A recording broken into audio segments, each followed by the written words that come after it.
is Wednesday night. It's not Monday night. It's a Wednesday night. But the J-Man and I are back. Episode 310 of the Tan and J-Man Show, brought to you by the Dam Landing, streaming live on the ISE Sports Network and the Tan and J-Man Show Facebook page, available wherever you listen to your podcasts at, whatever platform that might be. If you're listening to this, please give us a 5-star rating and review.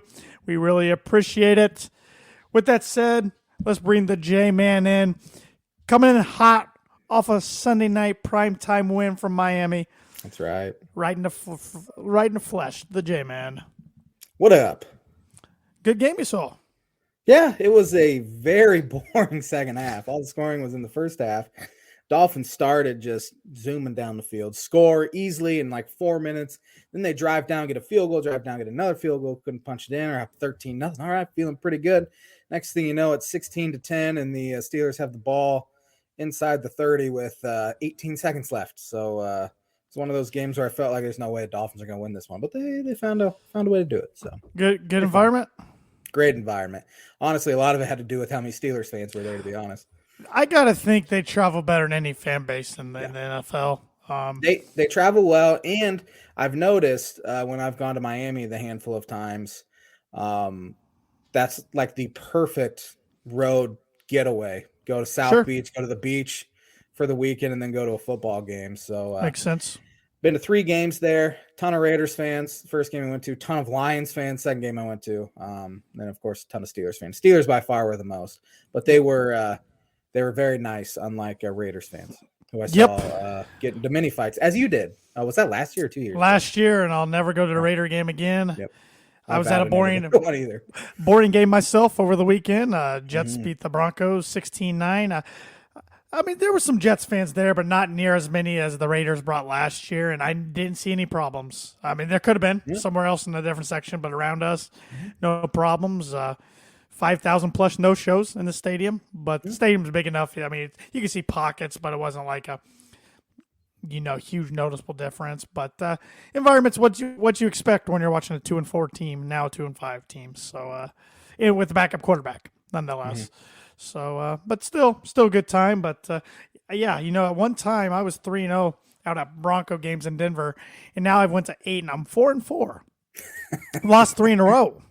Now they have gotten progressively worse as you've started going out there too. So that they have. I was 4-0 in the Peyton Manning era, and I'm 1-4 since. Or I was 3-0 in the Peyton Manning era, and I'm 1-4 since. If it makes you feel any better, I'm now 2-5. That was the first Dolphins one I've seen in person since 2010. So it does make me feel a little better. Thank you, J-Man.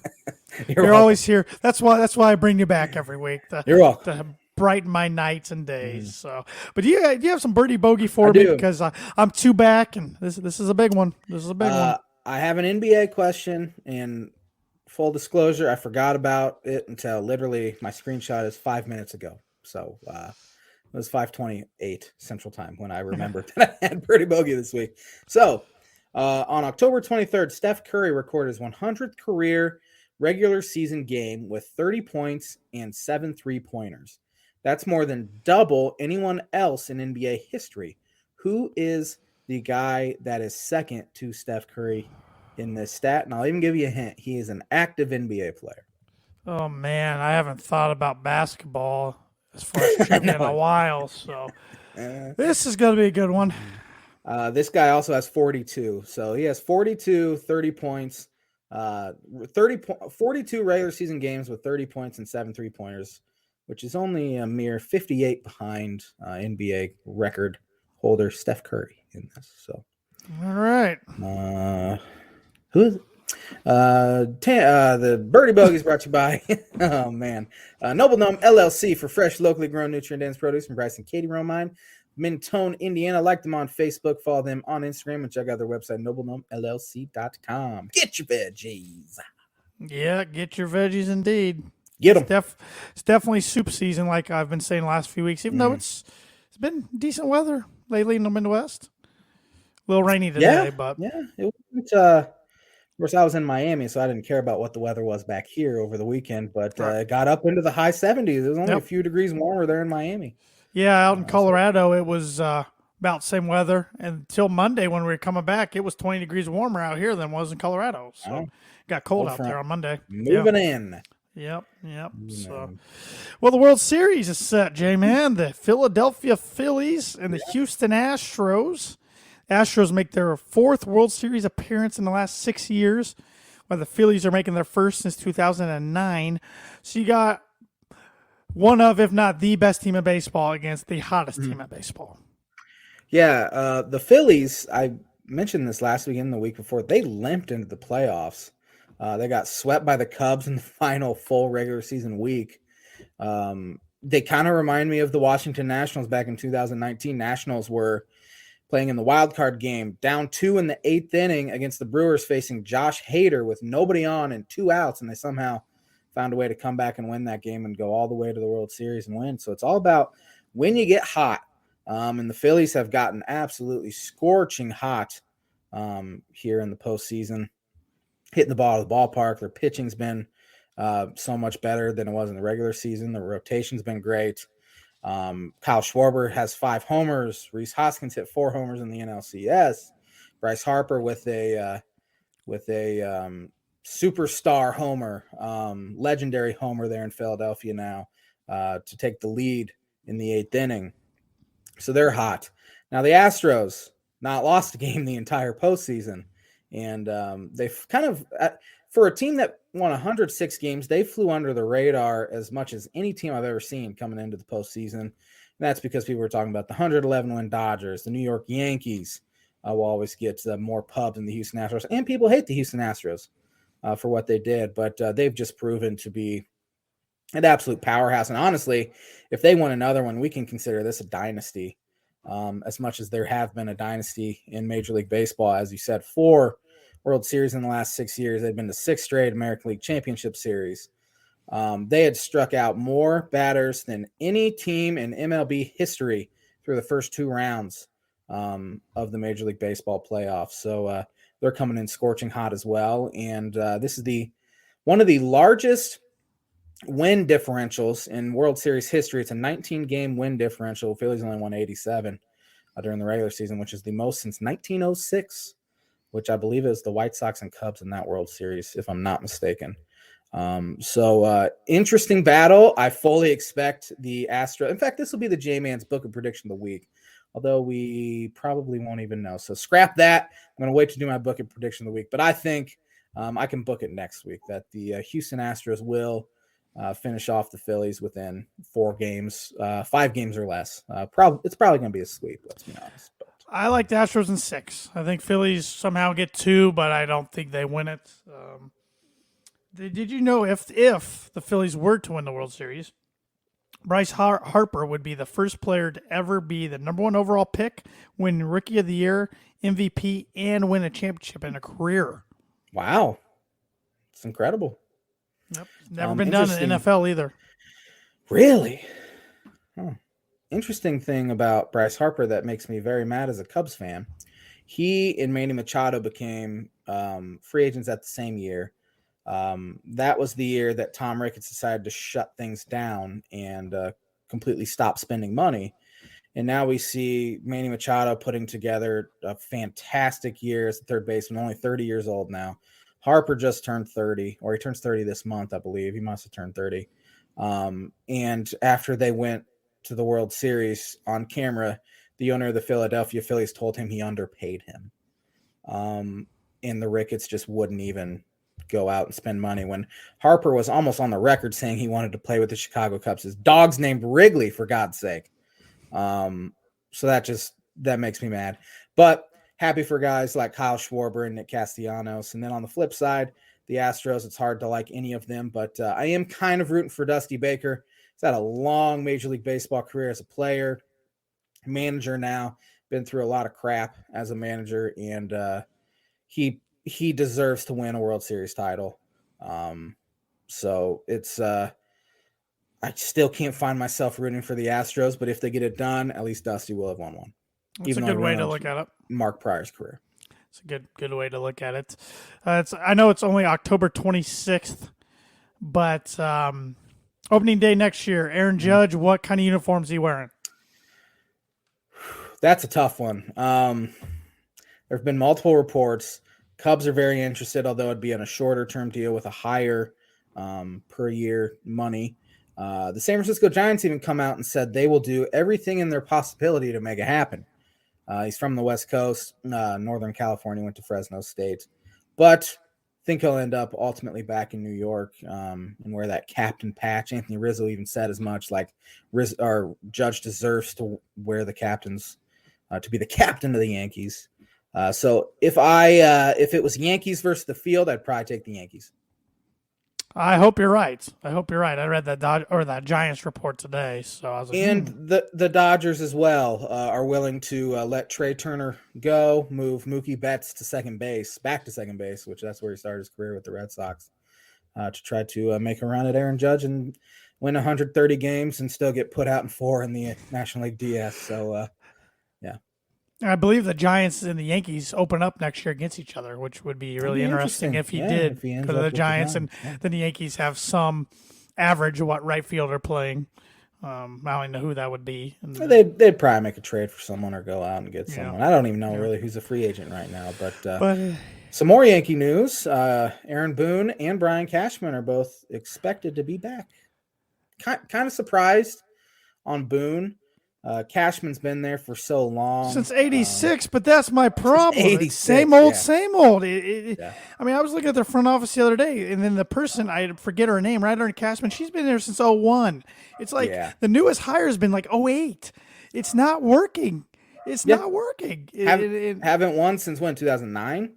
Yeah, I haven't even been there since 09. And I know, a lot of franchise, big whoop, but I mean, the Yankees are not the Yankees we grew up with. And I mean, they make the playoffs, but that's it.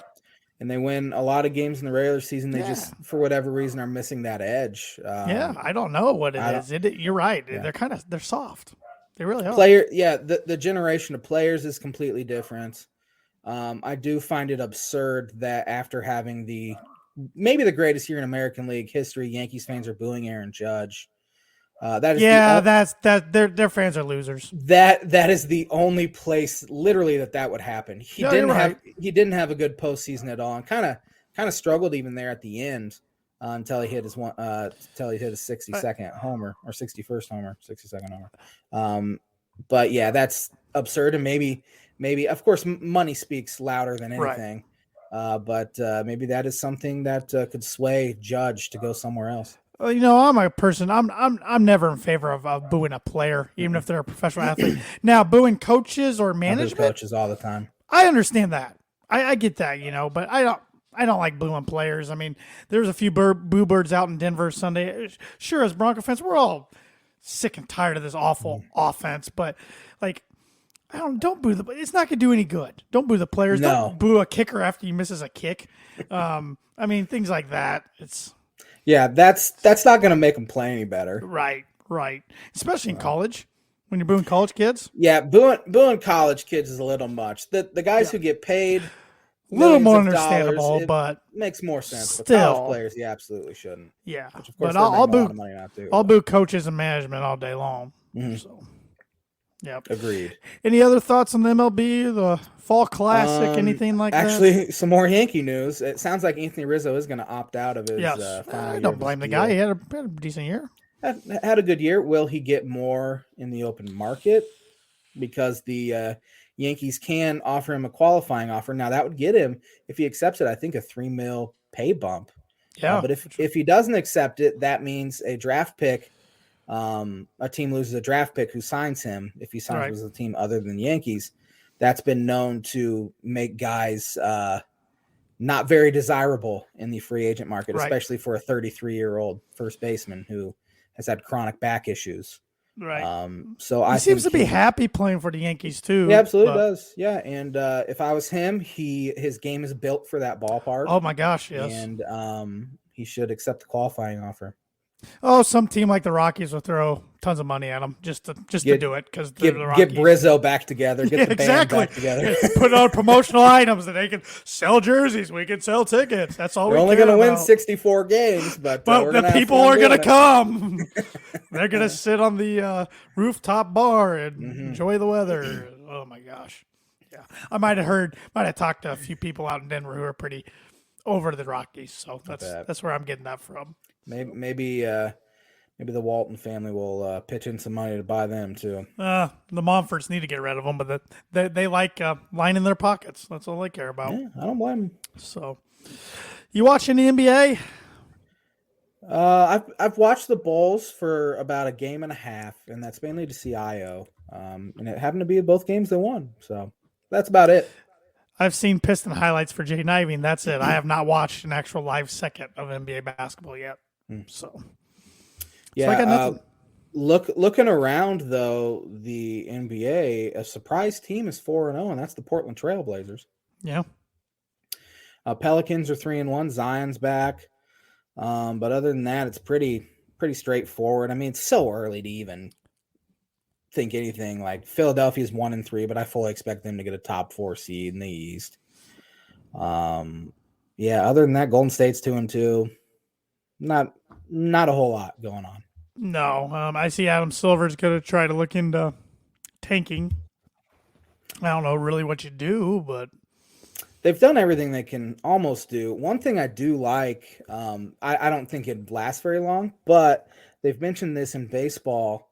The team who finishes the first spot out of the playoffs, so the best team that did not make the playoffs gets the number 1 overall pick.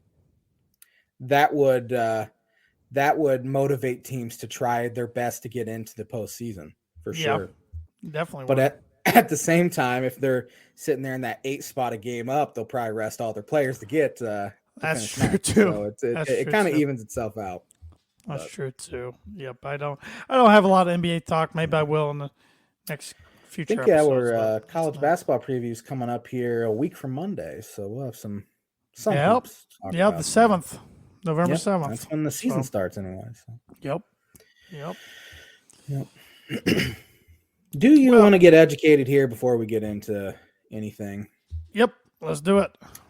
On this day in 1863, Football Association forms in England, standardizing soccer and it's splitting with rugby. Football. Can't get into it. Sorry. I can't. Never have been able to. Tried for the World Cup. I can't do it. It's not an American thing either. Americans just can't really get into it. So it's more of a European, Central America sort of game, which is totally fine. With me. On this day in 1950, Branch Rickey resigns as Brooklyn Dodger president. He is the one that brought Jackie Robinson over. Harrison Ford. From the Negro Leagues. Is that who played him in 42? On this day in 1968, future world heavyweight boxing champ George Foreman wins the Olympic heavyweight gold medal. He sold some good grills. I got to be honest, I hated his grill. Well, I always laugh when I hear about that because I don't know if it was a documentary or what it was, but I was watching something about Hulk Hogan a while back. And he had a chance to do a grill or a thermal bottle, like a thermos, and he chose the thermos. Whoops. Yeah, George's made more money selling these grills that cook the flavor out of all the food you put on it than Hulk did with his thermos. Thermos or whatever, thermal bottle, yeah. Oops. On this day in 1980, St. Louis Cardinals sack Baltimore Colt quarterbacks, an NFL record tying 12 times. I didn't know Carson Wentz played all the way back in 1980. Good one. On this day in 1982, MLB Philadelphia Phillies Steve Carlton became the first pitcher to win 4 Cy Young Awards. It's pretty good. On this day in 1985, this is a legendary day for baseball. A poor call in Game 6, umpire Don Deckinger starts a string of events probably costing the St. Louis Cardinals the Baseball World Series. They lose 2-1 to Kansas City. He called a guy safe at first who was clearly out. And, it doesn't break my heart that the Cardinals have screwed that one up. What do you think a World Series that has 2 teams in the same state would be like in the age of social media now? Say that again? What do you think a World Series with 2 teams in the same state would be like in the age of social media. Oh man. So like Mets, Cubs, Yankees, White Sox would be Cubs, crazy. White Sox, Angels, Dodgers, even A's, Dodgers, A's, Giants. Yeah. Giants, Angels, like it was. We had saying we had a Mets, Yankees. Mets, We've had some of these, but not since social media's boomed. My social media would be crazy if it was Cubs, White Sox for sure. Marlins, Rays. That'd be the least watched World Series ever. You'd have 17 people tweeting about it.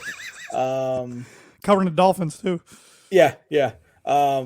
Yankees, Mets from a national media's perspective would be insane.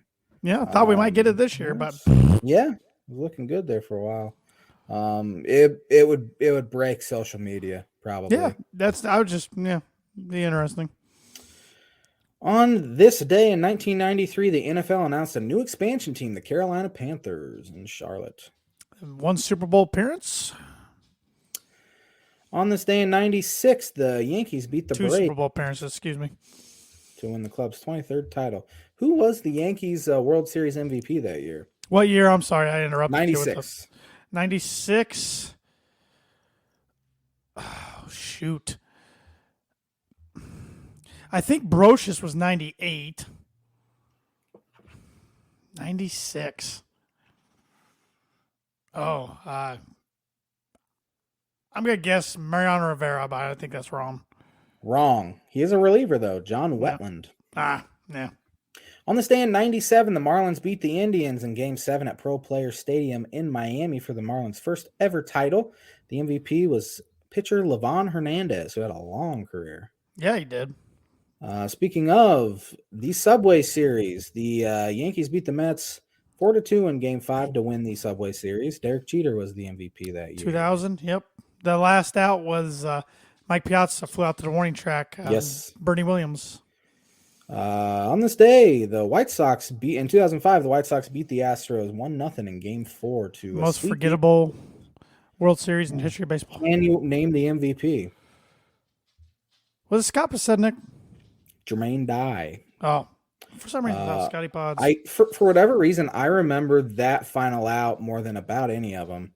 It was a chopper over the mound that big boy Bobby Jinks in his 2-inch vertical leap couldn't get off the mound. So Juan Uribe had to come in and save the day for him.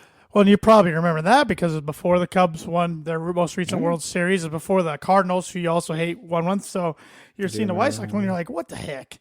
Yeah. What gives? I regrettably admit that I was kind of rooting for them because I Were you really? It was Chicago, and I hated the Astros because they were in the Cubs division. So okay, that is going to do it for On This Day. And the On This Day segment is brought to you by, like it is every week, Mooney Woodcrafts. Mooney Woodcrafts is a veteran-owned and operated custom woodcraft shop based out of North Carolina with Indiana grassroots. They provide 100% hand-cut custom designs that fit your needs. From signs to growth charts, their custom pieces make a great addition to any home, office, or man cave. To see some of their recently completed projects, visit them on Instagram or Facebook at Mooney Woodcrafts. And for custom orders, contact them at mooneywoodcrafts@gmail.com. Thad is constantly doing new designs. Like I said, football season's still going on. College basketball's about ready, so if you got a college team you root for, get a hold of Thad. Get one made. You will not be disappointed. And also, congratulations to Thad and his wife, Sam, on the announcement that they're expecting baby number 2. So congratulations to the Moonies. I just saw that on Facebook today. So, yeah, congrats. All right. So let's talk some college football, shall we? Hoops. Not hoops. See where you are in 2 weeks. Yep, I've got hoops on the brain because Illinois just had their secret scrimmage against Kansas, and I guess Illinois took it to them. So I'm feeling pretty good right now. Oh, secret scrimmages never let you down either. They don't, never have. But let's start with some word association, which I do have college football related, not college basketball. Josh, that's coming. I'm sorry, Darn. But I looked up the past 10 years, actually 11 years. The Heisman Trophy runner-up. Ooh, that's a good one. Yeah, starting with last year. Can you even tell me who the runner-up was last year? I couldn't tell you the runner-up from any of them. Aiden Hutchinson of Michigan last year. Oh, man. I'm hoping he's playing on the left side this week, so he goes against Teron Armstead instead of Brandon Shell. They're against the Dolphins, so absolute beast. Yeah, he can sing and dance too. We saw him in Hard Knocks. So, little Billie Jean. Oh, it was Billie Jean. It wasn't one Thriller. Yeah. I know it's Michael Jackson though. It's Wednesday. You're just off your game tonight. 2020 Trevor Lawrence, Clemson. Came about 1 yard short on Sunday, half yard short on Sunday from winning. But no, I think he's going to be pretty good, and I think Doug Peterson is the perfect guy to kind of get him there too. I hope he has a bad game on Sunday, but he probably won't. In London, 2019 Jalen Hurts, Oklahoma, not Alabama. Oklahoma, leader of the best team in football right now, record-wise. I don't know if they are the best team in football. Who just made a trade for Robert Quinn, but yeah, that helps. That helps significantly. So yeah, he good college quarterback, obviously, and he's proven to be a good NFL guy. 2018, your boy Tua from Alabama. Tua, good to see him back. I got chills when he ran onto the field. They introduced him last, obviously, as they would, and the crowd went absolutely nuts. Having the best year of his NFL career so far. If he can just stay healthy, I think he has a real good shot to turn into a real good quarterback. I'm sure the coaching staff and the fans and the kids were a little worried that first drive. Nah, I'm not sliding. We're playing ball. We're going head first. Collective gasp. I think I even went no. He said, yeah. Mike McDaniel said after the game that he went up to Tua and said, "Don't ever do that again." He's like, "Sorry, coach. I really needed that."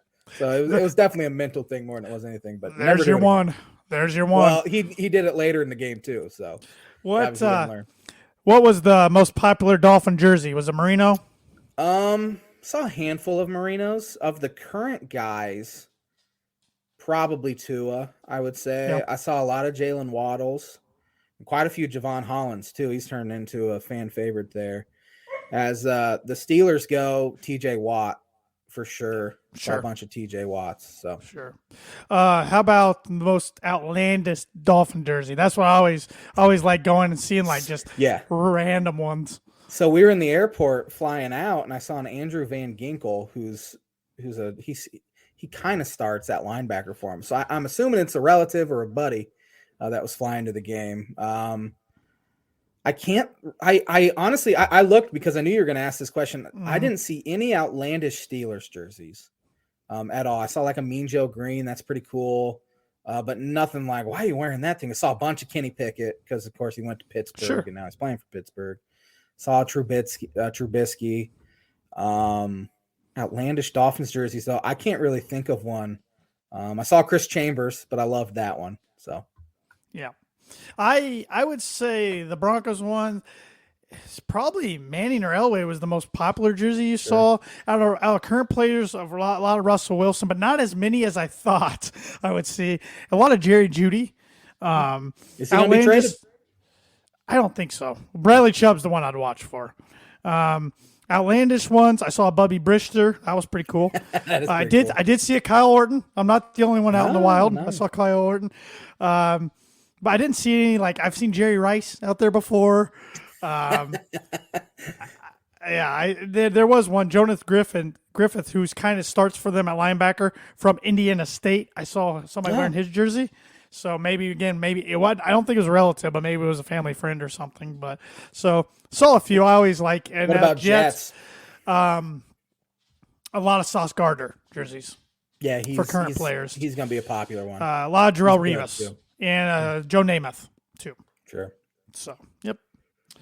And the Jets chant was annoying after the game. I bet. But hey, would have been doing the same thing if I was a Jets fan. Mm-hmm. Wayne Corbett was a cool one I saw. All right, let's go back on track here. 2017, Bryce Love of Stanford. Followed McCaffrey. He was really good when McCaffrey was there. He had a great year. Just not an NFL caliber sort of. Got hurt. Back, so. And he got hurt too. 2016, Deshaun Watson of Clemson. Plays for the Browns. Don't really have many good things to say about him, to be honest. 2015, Christian McCaffrey of Stanford. Now, San Francisco 49ers, I think he'll be fantastic in Shanahan's offense too. Just needs to stay healthy. It's been a constant theme for him to get hurt. And honestly, it was a criticism of him coming out of Stanford too, because he got banged up quite a bit. Well, in that year, he should have won Heisman. You and I watched him all the time. Should've. We used to stay up and watch those Pac-12, Pac-10 then, and late night games. Who won games. it? Derrick Henry? Was that who won it? I think so. I mean, McCaffrey was unbelievable that year. He And he might be my favorite college football player outside of any Purdue players that I've ever watched. And speaking of Shanahan, I'm rooting against San Francisco every game this year in hopes they can him if that happens, because I want him to be the next head coach of the Broncos. And I'm rooting against him every single game this year because the Dolphins own their first-round pick. So we're on the same page. Well, there you go. Well, right now Seattle's just licking their chops because they would be picking 6th in Denver's place. Yeah. 2014, speaking of Denver, Melvin Gordon of Wisconsin. Fumble. He was put together maybe the greatest running back season in college football history, 2,500 yards. Had a fumble issue at Wisconsin too. Has had a good NFL career, but he does not seem happy in Denver. I don't think anybody seems happy in Denver right now, That's to be fair. honest. 2013, A.J. McCarron of Alabama. Man, did he ever marry that girl that Brent Musburger was obsessed with? Did he? Yes, he did. What was her name? Caitlin Webb? Webb. Yeah, Webb, yeah. System in college quarterback, Saban. Didn't really do a whole lot in the pros. I don't know if he's still hanging around. He was with the Bills last time I knew, but I don't think he's there anymore. Yeah, I know he was in the Bengals at one time, Houston, kind of a journeyman backup. 2012, Manti Te'o, Notre Dame. That documentary about him was really good, and I actually gained a lot of respect for him. He was just a young, dumb kid. Yeah. 19 years old when all that stuff happened, and then came out when he was 20, 21. Probably ruined his NFL career. Lost him a lot of money because he probably would have been a first-round pick. Seems happy now, though. Right. And lastly, 2011, Andrew Luck of Stanford. He was also the runner-up in 2010. He'll go down as one of the probably best players that retired early, along with like Barry Sanders, Calvin Johnson, guys that were at like the top of their game and then decided to walk away. I'm sure there's some other guys I'm forgetting, but obviously the injuries took a toll. He got hit a lot. Maybe the greatest quarterback prospect ever. And unfortunately for Colts fans, it didn't last as long as they wanted it to. No, and they're still searching. Their franchise has not been the same since. It was interesting. That's 3 Stanford guys on there. That is. In the last 11 years. Wasn't Toby Gerhart one of the finalists? Yes, he was earlier. Year? Yeah, he was in 09. Was he a runner-up as well? Yes. Huh. Yes, in 09. So, and it's kind of crazy. When I was looking this up, Purdue had the runner-up in 66, 68, and 69, and Leroy Keys was 3rd in 67. Wow. The golden age of Boiler football. Yeah, Leroy Keys and Bob Greasy. Bob was at the game. They honored the 72 team because it's 50 years. So he was an honorary captain along with Paul Warfield, Larry Little, and Larry Zonka. So, and Andrew Luck is one of 3 guys to be 2-time runner-ups. Can you name the other 2? What years? One guy was in the 40s. I'll give you him. Charlie Justice. Oh, man. The other one was the early 2000s, early to mid 2000s. Very underrated guy that doesn't get talked about enough. Was he an NFL guy? College. Yeah, he was. Not anymore. But he had a decent NFL career. But he was something in college. Just his teams weren't that great. They were average at best. I wanted to say Ted Ginn, but that takes him out. Yeah. I don't know. Darren McFadden. Ah, man. Yeah, his teams should have been better. That one team, they went 7-5, and had Felix Jones, and Peyton Hillis were their 3 backs. Yeah.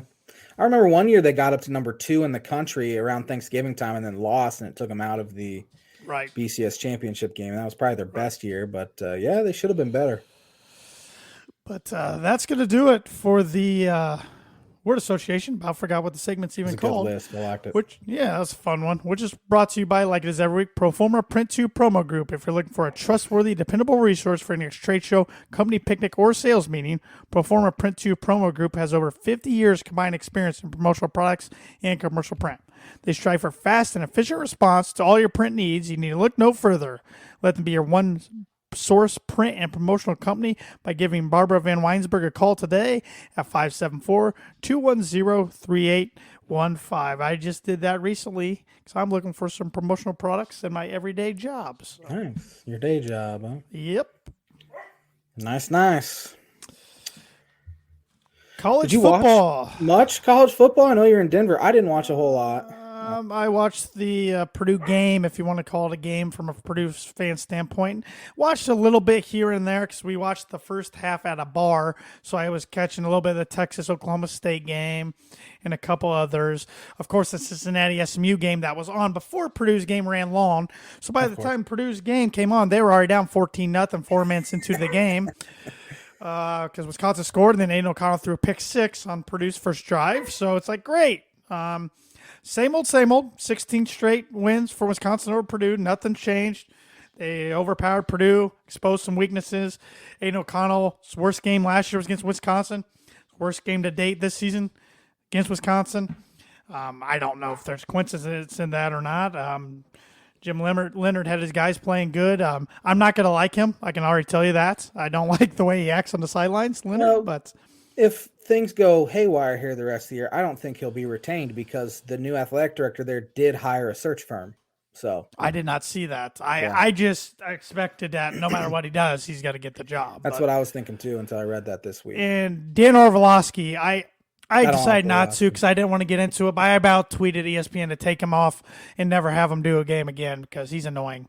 I don't like him on like the NFL show. I don't like him either. I just don't care for him. No. He can go run out of bounds in the back of an end zone for 10 seconds again. But no, Purdue just didn't play well. It was just unfortunate. A lot of the country now doesn't believe in them, as they probably shouldn't. I mean, this was a big spotlight for them, control their own destiny in the West, which actually they still do. If they would go 4-0 in November, they win the West. But, that's easier said than done. They're on a bye week this week. Then they host Iowa, go to Champaign against Illinois, who's the leaders in the West, then host Northwestern, then travel to Bloomington to face Indiana. So it is doable, but I probably foresee 3-1. More reasonable than 4-0, but we'll see. But just disappointing. I'm so sick of losing to Wisconsin.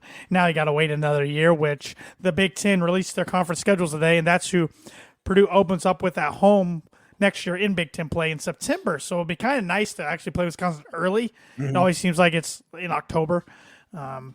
So we'll see. But Purdue's schedule next year is brutal. I was going to say they got kind of a tough draw there. I think I'm really starting to think, and I hope I'm wrong, I'm really starting to think that this is going to be Jeff Brom's last season in West Lafayette. There's obviously a ton of Louisville chatter, although it's kind of quieted down a little bit because they've won a few games here against teams like Virginia. I still think that's where he ends up. I agree. I think the previous time that job opened, it made sense for him to stay in Purdue. Like, hey, I feel like I'm building something, and now he's built something, and I think he probably sees the ceiling for Purdue, and so maybe he can try staying somewhere else. I think that too. I think he sees what he's going to lose, even though they got a decent recruiting class, at least for Purdue coming in next year. But with that schedule, if the Louisville chance is there, I think he takes it. I think Purdue could give him more money. And I think they'll pitch it, but I don't think at the end of the day, I don't think that decision is going to be money based. It's going to be home is where the heart is. Right. And I think last time it's kind of public knowledge. Everybody in the Brom family wanted him to go, except he just didn't feel right about it. He didn't feel like the timing was right. And now after 6 years, the timing might be right. I hope he stays because I don't want Purdue to have to look for another coach, even though he's easily the second longest Purdue coach in my lifetime behind Joe Tiller, who stayed there 12 years. I don't know if I'll ever see a Purdue football coach stay 12 years in the rest of my lifetime. But even if he does, and like I said, we have a lot of season left. Who knows what's going to happen from here on out. But even if he does leave, he leaves Purdue in a lot better spot than he found it. Absolutely. Which a dumpster fire was pretty much a better spot than he found it. So, but back to Saturday's game, disappointing effort all around, defense, offense. Glad the bye week's here. They need to get healthy and to ramp up for November because I would have taken 3-1 at the start of October. Sure. But I really didn't want that one to be against Wisconsin. But Illinois had a bye week. Good time for them to get healthy before they go to Lincoln. Yes. Other notes around the Big Ten, not a whole lot. Illinois was helped out significantly. Wisconsin winning. They already had the head-to-head over Wisconsin. Minnesota lost. Iowa Three lost. in a row for the Gophers. Yeah, they've had a tough schedule here. They have, but and they're banged up as well. They had to start a backup quarterback. Who isn't banged up at this point? Yeah, though? who isn't? Illinois is banged up. They had luck. Perfect time for a bye week this past week. Purdue has a perfect time for a bye week this week. So it's time to get for the stretch run. It's hard to believe we're already in pretty much the last month. It's unbelievable. I can't believe November's here. College football always flies. I mean, I love and that's why I love every college football Saturday because it means something. But I hated that it flies by so fast. When I was at the game on Sunday, I was talking to my dad, and I'm like, it seems like training camp just started, and here we are sitting in it's week 7 already. What happened? I know. Other Big Ten notes: Indiana loses at Rutgers. Rutgers' first Big Ten win in over 1,000 days. Didn't see that coming. Things aren't going good down there in Bloomington. Yeah. Maryland beat Northwestern. Close one, but they beat Northwestern. Was that all the Big Ten games? Hung 54 on Iowa. Oh, yeah. Iowa's quarterbacks turned it over 5 times. It's getting to the point where the front office there, the athletic department, has to make a decision. It's either you fire Brian or we fire you. Yeah. So, it's getting to that point. Just keep them around until next week at least. Please keep them around. Please. But Big Ten games this week, we got 5 of them on the slate. I won Big Ten Pick'em. Unfortunately, I was hoping to lose it because that meant Purdue would win because I took Wisconsin for a point. But no, here we are. I was right. 5 games here, starting with the Fox Big Noon game. Ohio State at Penn State. A lot of people complaining because this isn't a Penn State night game whiteout. That was against Minnesota, but Fox wants their primetime games. Ohio State's 15.5-point favorites on the road. Ohio State for 5. They're not losing the game to anyone. I have Ohio State for 4. I agree with you, but there's one I'm more confident in this week. There was one I almost thought to put 5, and I'm sure it's the one you did put 5. Yeah. But this might be the best Ohio State team we've ever seen. I think they're the best team in the country, but nobody's talking about them as the best team in the country. Their closest game was still a double-digit win over Notre Dame, week 1. Yeah. And honestly, they didn't play that well, and they still won by double digits. So. Exactly. Rutgers at Minnesota. Minnesota, 14-point favorite. Fleck and his boat rowers really need this one. Minnesota for 3. Zach, same. Yeah, Rutgers isn't great. Illinois coming off that bye week like we've been talking about. 7.5-point favorites on the road at Nebraska, who's coming off a bye week themselves as well. Coin flip game. I know Illinois is favored by 7.5. I think Illinois should be able to score points against them, and their defense is good enough to win the game. So give me Illinois for 1. Had a feeling you're going to do that. That's why I went Nebraska for 1. So honestly, Nebraska winning would not surprise me whatsoever. It's an interesting spot where Illinois is in. There's a little pressure on them with some other teams needing them to lose, of course. And Nebraska's got nothing to lose. They're playing free, and they're playing better now than they did under Scott Frost. Speaking of Nebraska, their coaching staff is telling people they're going to be back next year. So that'd be funny if it happens, but they're telling recruits anyway, which I guess you kind of have to. But. Yeah, that would be interesting. Northwestern at Iowa. Iowa's 11-point favorite. This is going to be a snooze fest. Iowa, 3-2. Northwestern gets a safety somehow. Seriously, if a team scores double-digit points, it'll be a bigger shock than when Neil Armstrong landed on the moon. That's saying something. That might be a clip right there of the show. Yeah. I am taking Iowa for 2. And lastly, Michigan State at Michigan. Little brother, big brother. Michigan's 23-point favorites. Michigan covers. Michigan for 4. Michigan for 5. I think Michigan's really good, and I think they're only going to lose the Ohio State, and they'll still be fine from that too. Only going to do a couple top 25 games because we're kind of running out of time. Notre Dame at Syracuse. Yeah, Syracuse let 11-point lead fall at Clemson, but they played a lot better than I thought they would on their second road game of the year. The other one was UConn, 2.5-point favorites. Give me the Cuse to give Notre Dame their 4th loss of the season. Give me Notre Dame on the road. I don't believe in Syracuse for whatever reason, although they did show me something against Clemson. Number 9, Oklahoma State at number 22, Kansas State. Kansas State's 1.5 fave. Good one here. Kansas State lost to Sonny Dykes and the undefeated TCU Horned Frogs last week. But I like Gundy and the boys on the road here. Give me the Cowboys. Mm-hmm. Give me Oklahoma State as well. Last one here, number 19, Kentucky at number 3, Tennessee. Tennessee rolls. Tennessee rolls. Yeah, Tennessee rolls. It's going to be a Hooker Stroud battle for Heisman, I have a feeling. And can Florida cover the 23-point spread against Georgia in the world's largest cocktail party? Absolutely not. No, I don't think so either.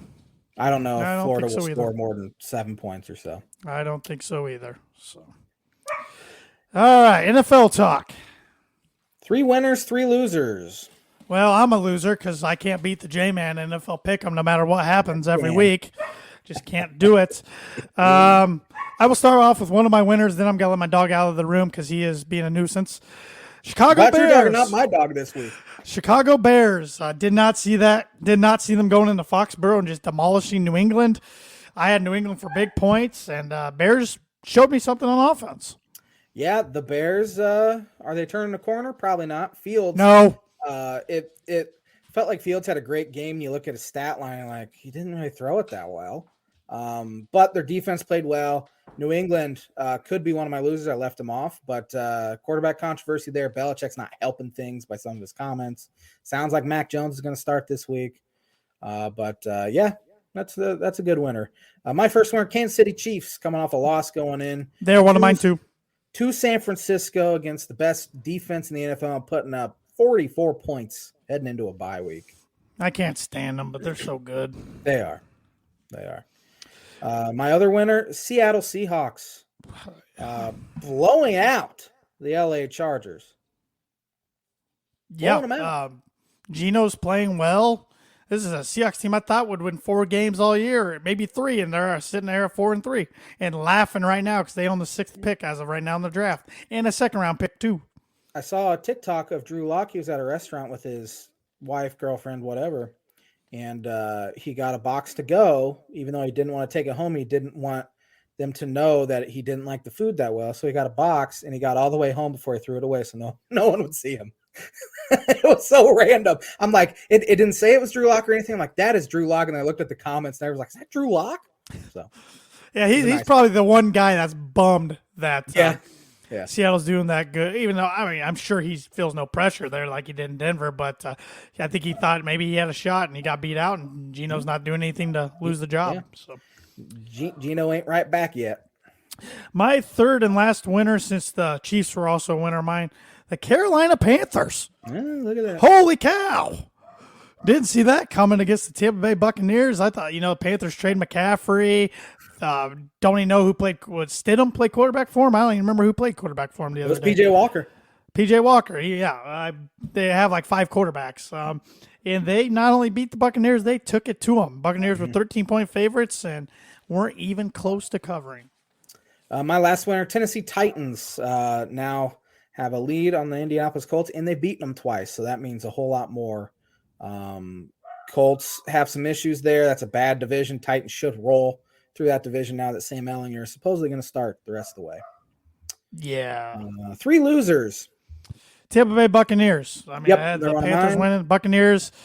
If they lose tomorrow against the Ravens, Tom Brady. This will be the first time a Tom Brady team's 2 games under 500 during the season. This is the latest a Tom Brady team's been under 500, I think, in his career, if I'm not mistaken, or at least since 2002. The only thing that can save the Tampa Bay Buccaneers is if Rob Gronkowski comes out of retirement. Coming back. Even that, I don't think saves them. He's not coming back. Yeah. Brady doesn't look like he's having fun. We've been saying this for weeks. I don't think they're that good of a team, but they're going to win that division by default because the other 3 teams are just abhorrently bad. So they'll be 6-11 and make the playoffs. Another loser of mine. I warned them, the Green Bay Packers. I said, you lose, I might not pick you the rest of the year, and I definitely didn't pick you this week. Aaron Rodgers not looking like the MVP, the reigning MVP. He looks old and tired and beat up.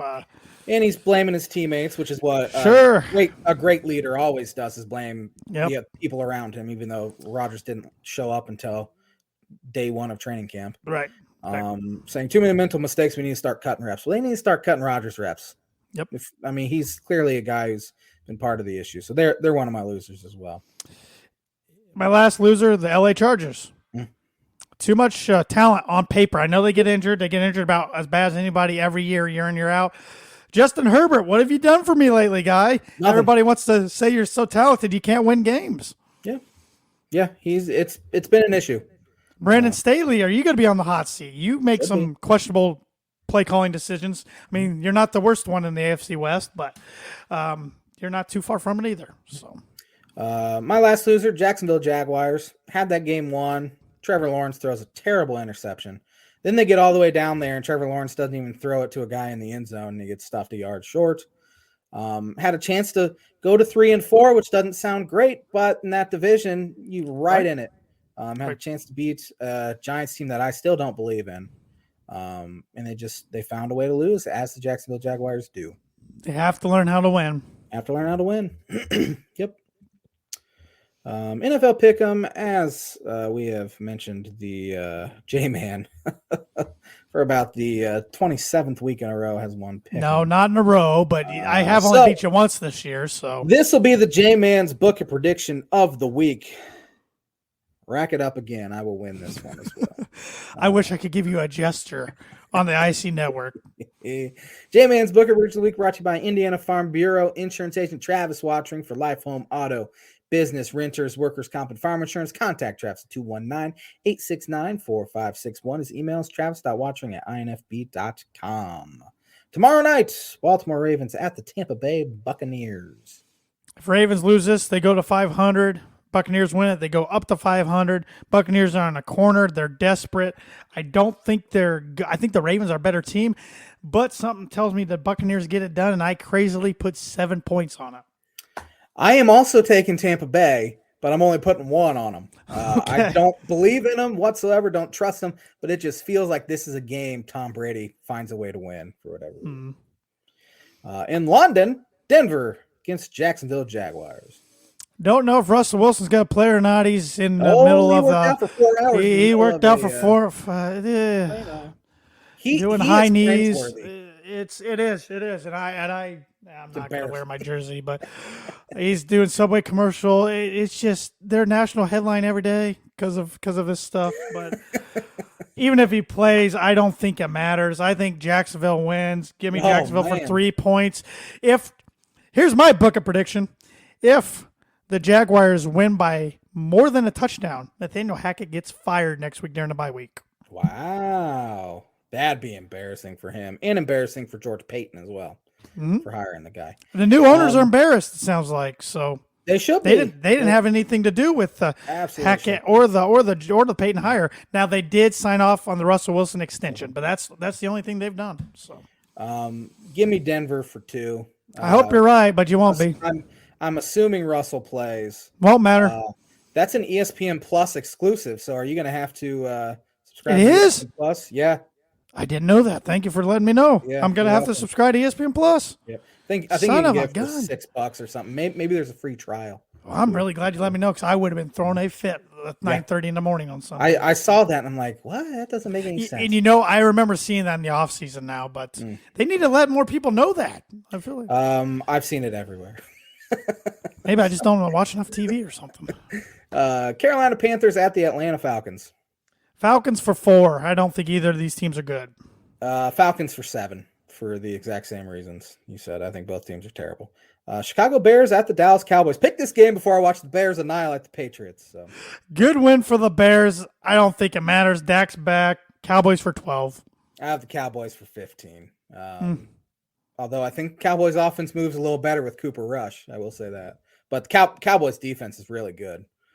Miami Dolphins at the Detroit Lions. Give me the Dolphins for 8. They're back on the winning ways now. I also have the Dolphins for 8. Tua looked great the first drive, then looked a little rusty after that. He hasn't had a full week of practice since before their week 3 game against Buffalo. He will have it this week. Detroit has the worst defense in football, allowing 31 points a game. I think the Dolphins score at least 30, and they win, hopefully comfortably. Dan Campbell will probably try to use motivation for not getting the Miami job a couple years ago as probably fire his team up. Arizona Cardinals at the Minnesota Vikings. Minnesota for 11. I'm taking the Arizona Cardinals for 3. Do not believe in this Minnesota Vikings team. Don't believe in the Arizona Cardinals either. But something tells me that this is a game Kirk loses. It just seems like a game. Hey, they're winning games. Kevin O'Connell looks like he knows what he's doing. Nobody's talking about him. That is true, and they probably have that division on lock because the Packers look so I know. Vegas Raiders at the New Orleans Saints. Tough one to pick here. I'm going Saints for 5, and I couldn't tell you why. I'm taking the Raiders for 9, so this is going to be a quite the difference points this week. Saints are terrible. Raiders are bad as well, but just feel like the Raiders are going to outscore them, which is what you need to do to win football games. New England Patriots at the New York Jets. Took this before I saw the New England Patriots get destroyed. They got destroyed. It's a coin flip game, though. Vera Tucker's out for the season. Hall's out for the season, which was too bad to see him go down. James Robinson. They made a trade for James Robinson. This Jets team's not good, but good. Somehow they're finding ways, and I think they find a way to get, again, Jets for 2. I have the Patriots for 4. This is going to be a lopsided week one way or the other. The Jets have been very fortunate to not face teams with your QB1. They got to face a third-string Skylar Thompson against the Dolphins, second-string Brett Rippon against the Broncos. Mac Jones is probably worse than both. They're rolling with them. However, give me Patriots for 4. Pittsburgh at Philadelphia. The battle for Pennsylvania. Give me the Eagles for 14. I have the Eagles for 13. Tennessee at Houston. Houston fans still mad that the Titans took their Oilers, but doesn't matter. Texans stink. Titans for 13. I have the Titans for 12. Football team, Commanders at the Indianapolis Colts. Colts for 1 because I have no idea what Sam Ehlinger is going to bring. I have the Colts for 5. No idea what he's going to bring. 49ers at the LA Rams. I always do this, always get burnt, but Rams for 9. I have the Rams for 11. They're going to burn us again, I have a feeling. Every time. New York Giants at the Seattle Seahawks. Had the Giants, switched it after I made my initial picks to Seahawks for 6. I have the Seahawks for 6 as well. Don't believe in the Giants.